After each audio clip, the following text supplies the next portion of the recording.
Vanguard, се сеќавате, ние никогаш нема да инвестираме во биткоин. Погледнете ги вестиве кои што доаѓаат.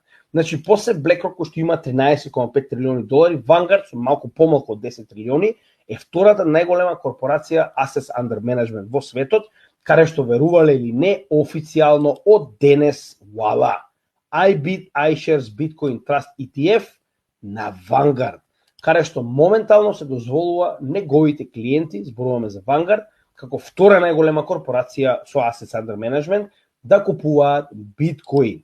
Значи, нешто незамисливо кога се случи прв пат да бидат одобрени на први, како 11 јануари 2024 година, они апсолутно кажаа дека такво нешто нема никогаш да се случи. Во меѓувреме што се случи?